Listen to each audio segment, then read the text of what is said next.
Okay, this is the second part of our lesson on topic 24. Topic 24 essentially breaks down into three things. We've got the equations of a circle, we have things about the lengths or segments inside a circle, and topic 24c through d is about arcs. So arcs are kind of like the curved outside, and we can talk about their actual lengths in inches or centimeters, but we can also talk about arcs in terms of degrees. So for instance, the degrees or the total measure of a circle is 360 degrees, so an arc would be part of 360 degrees. And we have three types of arcs. Our first type of arc, and an example of a major arc would be this section from B all the way to D.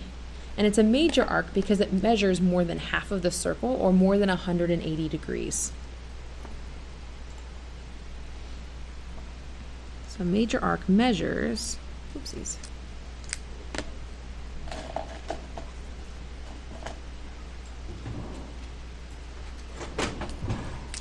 So a major arc measures more than 180 degrees. A minor arc is an arc that measures less than 180 degrees. So it's less than half the circle. So an example of a minor arc would be from C until D.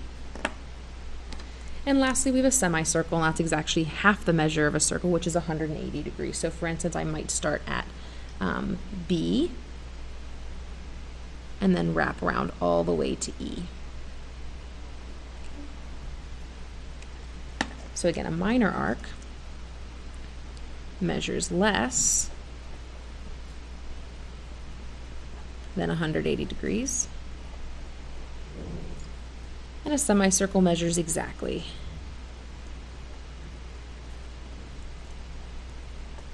180 degrees. So now let's talk about naming these different types of arcs. Whenever we use two letters for an arc, we're talking about the shortest distance between them. So for instance, if I said arc CD, I'm talking about the shortest distance between C and D. I get that you can get through C through D by going around this way. But whenever we use two letters, we're talking about the shortest distance. So whenever we measure a minor arc, we're always going to use two letters.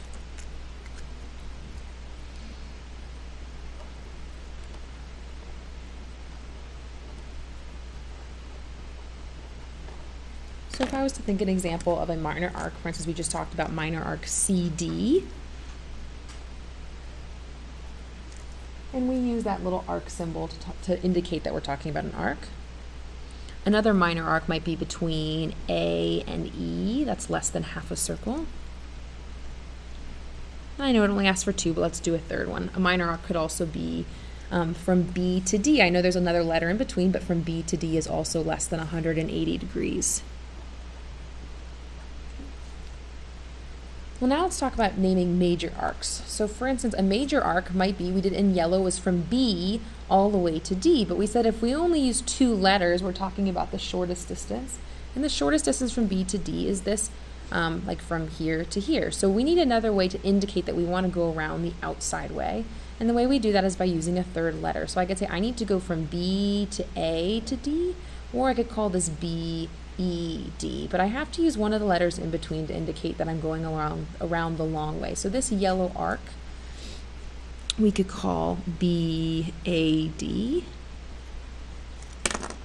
And notice when we did that, we had to use three letters to name.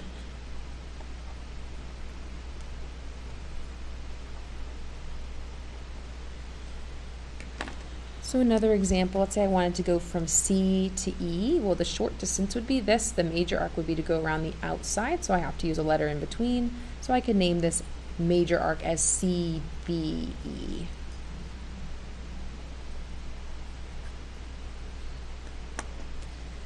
Similarly, for a semicircle, I'm going to have to use three letters to name,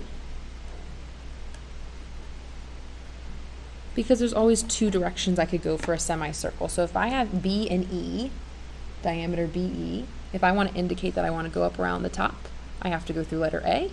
If I want to indicate I want to go around the bottom, I'm going to go through letter C or D. So one example of a semicircle would be B, A, E.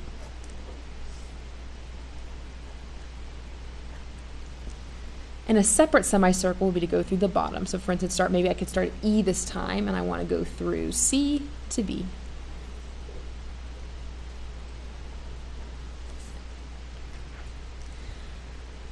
So that's the first section of the section. We need to be able to name arcs. So if you look at number 1, you're going to practice naming some arcs in this figure right here. But there's one more thing you need to be able to do for this section, and that's to recognize this rule that central angles are equal to the measure of the arc. So let's see if I can give you an example of what I mean by that.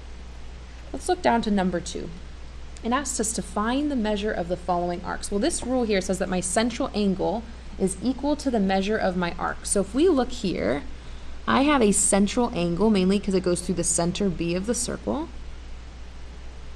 And if this is 150 degrees, then that tells me that this arc from J to I will also be 151 degrees. We measure arcs and angles with degrees. Okay, well, if this central angle, it goes through the middle B, so if central angle GBJ is 90 degrees, and that's going to tell me that this arc here on the outside is also 90 degrees. Well, we've talked about the fact that the degrees around a whole circle are 360, so this plus this plus this plus this is 360. It's the same for the central angle, so this plus this plus this plus this is going to add up to 360. Similarly, if we have a diameter, which is half of a circle, everything under the diameter is going to add up to 180 degrees. Remember, these make a linear pair. So if this is 151 and these add up to 180, we can solve for what this is. Similarly, these two have to add up to 180. They form a linear pair. It's half of a circle. So if this is 90, we can figure out what this is. So take a couple minutes, see if you can figure out number 2.